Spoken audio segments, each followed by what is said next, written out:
Dia Santo. Santo dia. Então vocês que estão nos assistindo, hoje mais um Consagra-te TV. Nós vamos falar das relações da Virgem Maria com os apóstolos, deste relacionamento, do quanto ela influenciou na vida de Pedro, na vida de Paulo, na vida de Tomé, na vida de Tiago, na minha vida e na sua vida.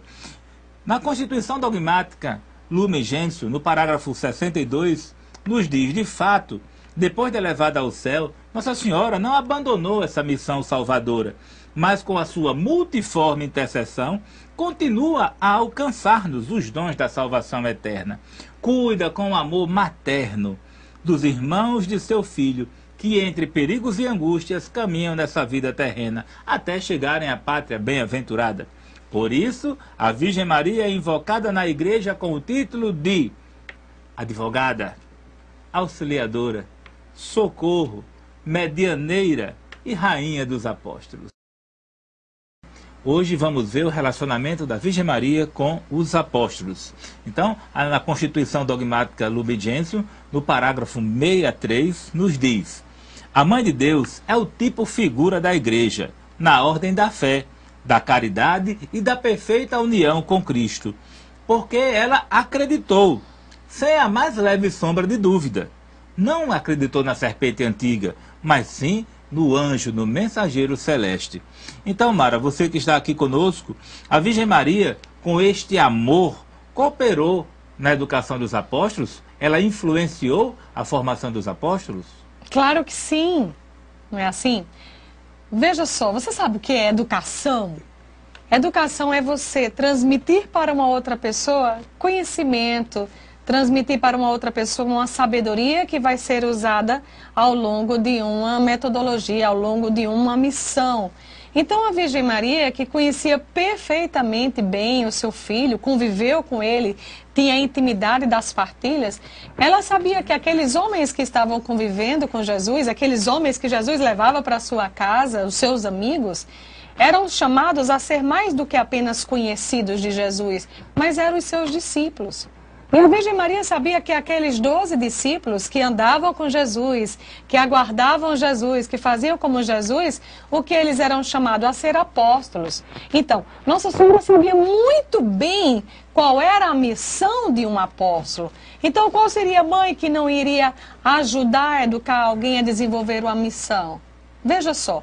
A Virgem Maria, sabendo então a missão dos apóstolos, ela se coloca como a mãe de Deus, aquela mulher que foi também formar e educar os apóstolos. Os apóstolos, eles tinham, tá certo, o dom e a autoridade de, no nome de Jesus Cristo, ministrar os sacramentos. Então a Virgem Maria foi fazendo cada vez mais que eles fossem homens capacitados a fazer isso.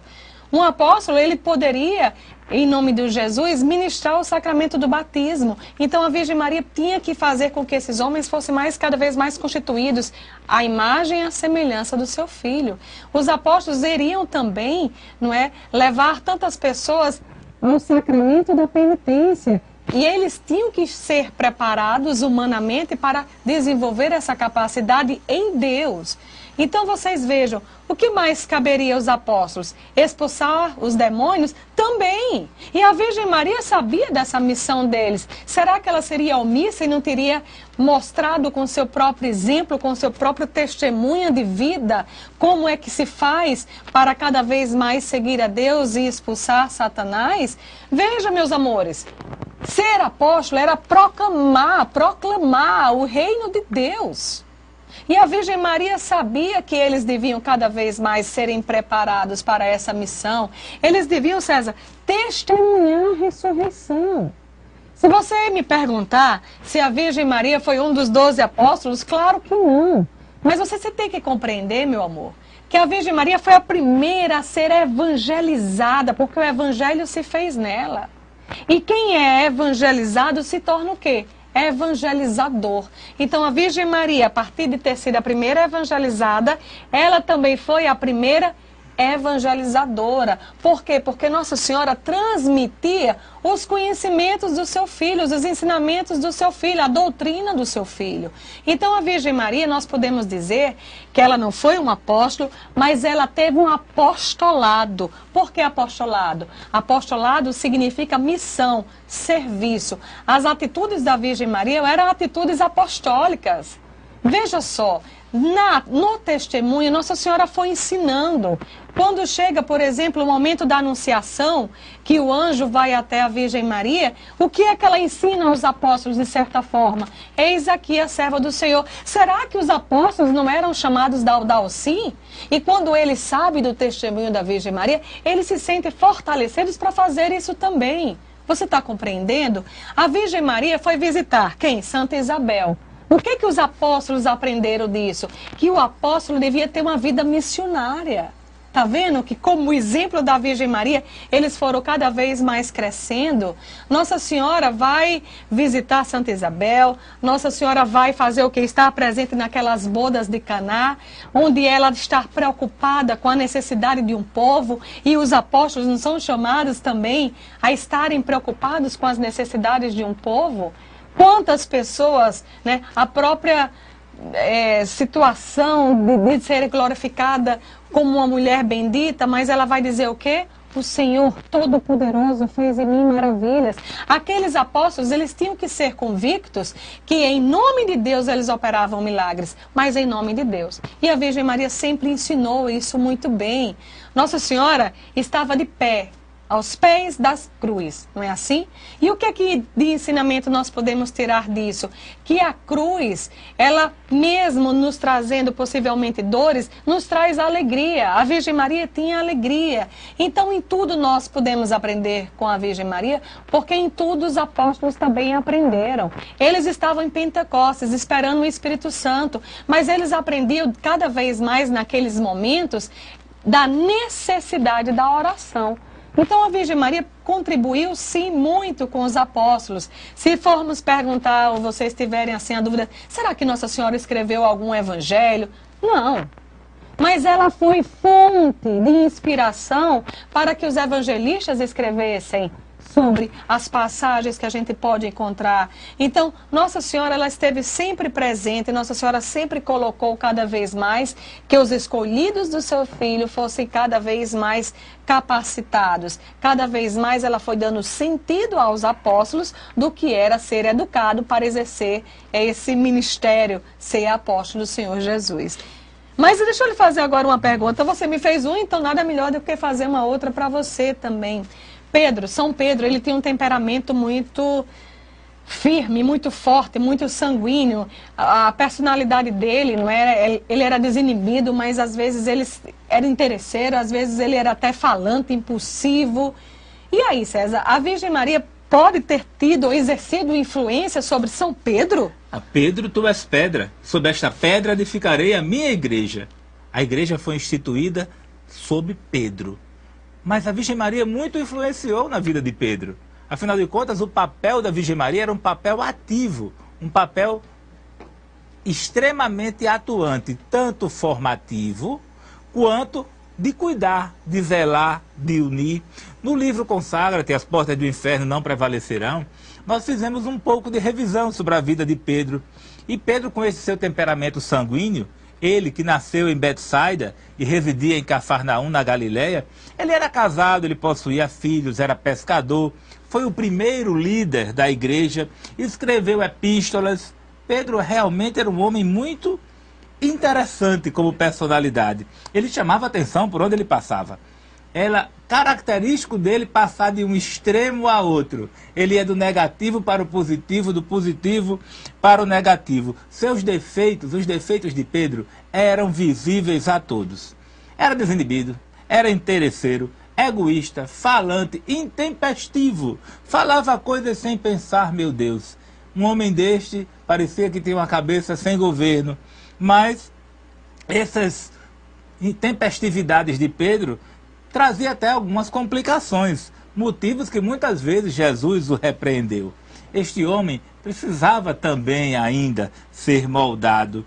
Ele no modo que ele atendeu o chamado de Jesus, a reação de Pedro quando viu Jesus andando sobre as águas, a atitude dele na transfiguração, querendo construir tendas, querendo defender em causa própria, ele, na verdade, reagindo à prisão do Senhor, cortando a orelha do soldado, encontrando-se com o Senhor depois da ressurreição.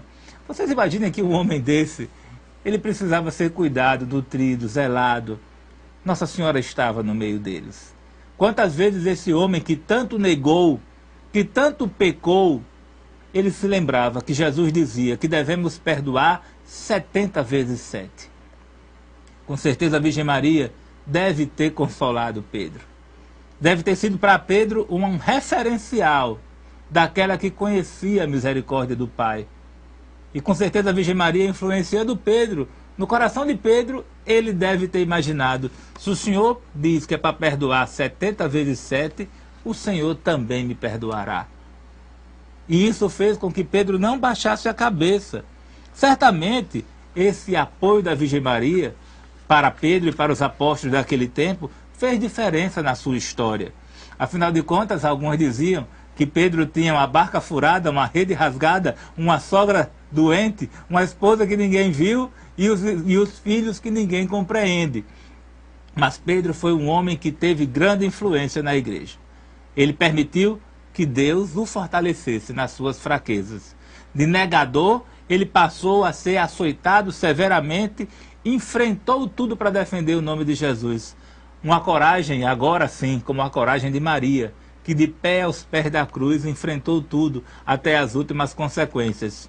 E por Pedro ter tomado essa postura da Virgem Maria, de pé aos pés da cruz vivenciar o Evangelho, ele foi perseguido e crucificado. E ele pediu para ser crucificado de cabeça para baixo, porque ele não poderia ser semelhante ao Senhor. Ele era menor que o seu Senhor. Então este é o grande Pedro. Muitas vezes alguns de vocês são chamados a ser Pedro, outros são chamados a ser Paulo. Então nós não compreendemos qual perfil de apóstolo nós fomos chamados a ser. Horas Pedro, horas Paulo, medo de ser Judas, vivendo como um Tomé. Você já parou para pensar nisso? Estamos discutindo sobre o livro Consagra-te, as portas do inferno não prevalecerão. Estamos discutindo o perfil dos apóstolos e o relacionamento destes com a Virgem Maria. Saulo de Tarso, ele era colérico, de aprimorada educação. A sua força, a sua vontade fazia ele um homem bem-sucedido. Então, Mara, Paulo, Saulo de Tarso, Paulo, ele pode ter encontrado em Nossa Senhora um modelo? Com certeza. O Saulo se achava o próprio modelo, ele se achava o bambambam da história, né? Quando a gente vai ver os escritos de Paulo, ele vai colocar que tem muitas coisas, ele fazia muito, mas ele também foi educado pela Virgem Maria. A gente tem dois tipos. São Pedro, que a gente pode dizer que era o mal educado, não é assim? De pescador de homem que cheirava peixe, a Virgem Maria transformou com que esse homem exalasse santidade. E agora a gente tem São Paulo, um homem que era educado, ele tinha privilégios, ele tinha uma cultura invejável, ele sabia se portar, ele sabia falar, não é? Ele era um valente, ele era determinado, ele era firme, era um homem bem-sucedido. Agora o que acontece? Todos os privilégios que Saulo tinha, ele colocava todo o foco para perseguir os cristãos. Ele colocou a vida dele, a meta dele justamente para isso, para perseguir, para fazer com que eles ficassem mais fortes, não para destruir, para matar. Essa era a missão dele. Aí o que acontece? Chega um belo dia, como todos nós sabemos, Saulo cai do cavalo. A gente não tem relatos, César, que Saulo tenha tido um encontro pessoal com Jesus, ainda Jesus vivo. Mas nós temos esse momento que Saulo vai escutar assim: Saulo, Saulo, por que me persegues? E o que acontece? A partir desse momento, ele tem um verdadeiro encontro. E aí ele começa a ter encontro com Ananias, aí ele começa a ter um momento e buscar cada vez mais a conversão, não é? Até que ele volta a enxergar. E até que ele vai estar no meio dos outros apóstolos. Aí eu te pergunto, Se você tem desejo de conhecer mais Jesus, mas Jesus não está presente, mas a mãe dele estava naquele local, vocês acham que São Paulo não ia querer ter um encontro com a mãe do seu Senhor? Porque a conversão dele é verdadeira. A partir do momento que ele encontra que Cristo é o seu Senhor, então ele passa não mais a perseguir os cristãos para matar, mas ele começa a buscar os cristãos para que ele se tornasse cada vez mais um Cristo vivo no meio das pessoas. Então, São Paulo, sim, aí agora ele vai buscar conviver com os apóstolos, estar com os apóstolos. E certamente, meus amores, nós temos que ter essa imagem também, né, no nosso coração, na fé, como um exercício espiritual. São Paulo aprendeu muito da Virgem Maria.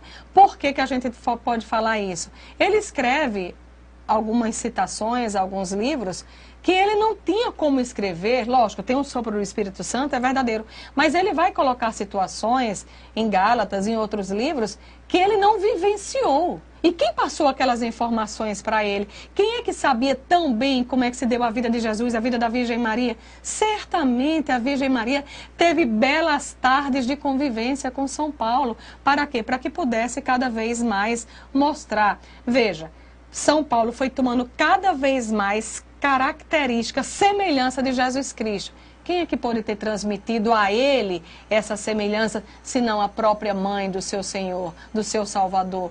A Virgem Maria, ela teve uma resposta inteira e sem reserva.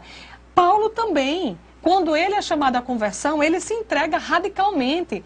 Muitas pessoas negligenciavam o nome dele, zombavam, esse não é o perseguidor, mas ele continuava firme, eu me arrependo, eu quero estar com os cristãos. Não é? A gente pode ver isso, que tanto a Virgem Maria como São Paulo, não foram eles que escolheram o próprio Cristo, mas foi o Cristo que escolheu. Se São Paulo deu o sim que deu, foi porque ele se sentiu acolhido, chamado por Jesus. Nossa Senhora vai dizer no Magnífica, o Senhor fez em mim maravilhas. São Paulo vai dizer algo parecido, mas com outras palavras. Ele vai dizer, pela graça de Deus, sou o que sou. Entende? Você pode pegar o livro de Coríntios e vai ver que riqueza nós podemos encontrar lá. No Magnífica, Nossa Senhora fala com muita alegria. E os escritos de Paulo, você pode perceber, são livros alegres que vai falar da felicidade do encontro, não é? No nascimento de Jesus, onde é que a Virgem Maria estava? Num belo hotel? Lógico que não. Estava no estábulo, cheio de esterco. E o que é que São Paulo vem falar justamente nessa palavra de esterco? Ele vai dizer assim, escuta bem. Por ele eu perdi tudo, e tudo que tenho, tenho por esterco, para ganhar a Cristo e ser achado por ele. Então nós podemos perceber que em muitas atitudes de São Paulo, vem refletir sentimentos e atitudes que a Virgem Maria já teve. A experiência do Espírito Santo levou São Paulo a viajar, não foi isso? Mas o que foi que a Virgem Maria também aconteceu com ela quando teve a anunciação do anjo, quando o Espírito Santo a fecundou? Viajou. Então São Paulo foi um apóstolo de muitas viagens, foi um apóstolo que visitou muitas e muitas pessoas, né? Nossa Senhora, ela teve de pé, aos pés da cruz, como já falamos aqui. E o que é que São Paulo nos diz em relação a isso? Perseverar até o fim da jornada, tá certo? Aquilo que acontece com a Virgem Maria, a assunção da Virgem Maria, ser levada aos céus, São Paulo aprende e toma isso para si. Por quê? Porque ele vai dizer assim, combati o bom combate. Você sabe essa passagem, César? Né? Terminei a minha carreira, guardei a fé, cabe a mim o quê? A coroa da glória. E a Virgem Maria não teve? A coroa da sua glória. A coroa da sua glória. Então, meu irmão, eu não sei se você é um Pedro, se você é um Paulo, se você é um Tomé, mas acredite, você pode ser formado pela Virgem Maria. Agora, você tem que ser maleável, mas permita que a Virgem Maria possa cada vez mais ir fazendo em você aquilo que é o seu chamado. Nossa Senhora vai arrumar. César, estamos vivenciando o ano da fé, esse belo ano da fé. E falando de fé, a gente também vai lembrar de quem? Daquele que duvidou. E a gente pode encontrar como o apóstolo que duvida, o apóstolo que interroga, que falta fé, justamente em Tomé. Ele era melancólico, né? E que fazia disso um homem teimoso. Tomé era teimoso por natureza, estava sempre cheio de dúvida. A Virgem Maria, nesse caso de Tomé, pode ser que tenha ensinado alguma coisa? Você tem mais algum apóstolo que queira colocar a vida? Quando a gente vai nesse livro, a gente faz a reflexão também sobre Tomé. E Tomé, que também era um dos 12 apóstolos de Jesus, permanecia uma família de pescadores, tinha um temperamento melancólico, mas era um homem teimoso. Era um homem teimoso, era um homem pessimista. A insegurança marcava a vida de Tomé. Será que a insegurança também não marca a sua? O ruim desses sentimentos é que eles podem ser transmitidos, porque o desencorajado, ele desencoraja os outros. Aquele que não acredita faz com que os outros também não acreditassem. Então, São Tomé, ele estava lá no cenáculo, ele não estava no cenáculo, né? Então, ele não viu quando Jesus apareceu. Mas no outro momento que ele estava com ele no cenáculo perguntou: Senhor, não sabemos aonde vais, mas como saber o caminho? Isso está lá em João, capítulo 14, versículo 5. Tomé precisava da certeza de Jesus de dizer o caminho. Para onde eu vou? Para o Pai? Qual é o caminho? E Jesus responde: eu sou o caminho. E ele diz: como encontrá-lo? Jesus diz: por mim. Então Tomé era aquele que tinha que estar toda hora ensinando, mostrando, convencendo. Será que você também não é assim? Um homem difícil de se convencer das coisas de Deus? E os outros discípulos disseram: Tomé, vimos o Senhor. Mas ele replicou e disse: se eu não vir as suas mãos, o sinal dos pregos, e eu não botar o dedo, introduzir minha mão do seu lado, eu não acreditarei. Está lá em João 20. Mas depois, ele reunido com os apóstolos, ele encontra Jesus. E que Jesus aceita a condição. E ele é audacioso, ainda vai fazer isso. Jesus diz: introduz o teu dedo, vê minhas mãos, põe tua mão ao meu lado. Não seja incrédulo, seja um homem de fé. Disse-lhe Jesus: crestes porque me viste? Feliz aqueles que creem sem ter visto. E a Virgem Maria, a gente reportando a ela, já começa dizendo: bem-aventurada tu que crestes, ó Maria, pois em ti se realizarão as promessas. Então lá vai estar aí Tomé: bem-aventurado tu, Tomé, que crestes, agora tu teves que ver para crer. Com certeza a Virgem Maria teve um encontro com Tomé, a Virgem Maria acalmou e acalentou Tomé. Quando nós falamos isso, não é uma linguagem fundamentalista da Bíblia, mas ao mesmo tempo nós vos convidamos a um exercício espiritual, para que você cresça na mística, não se detém apenas às linhas. Apenas o fundamentalismo da Bíblia não é o objetivo de Jesus para a sua conversão. É que as palavras do Evangelho saltem, entranhem na sua alma. Então, esse relacionamento de Jesus que teve com Tomé, a Virgem Maria o intermediou. E ele gritava: meu Senhor e meu Deus.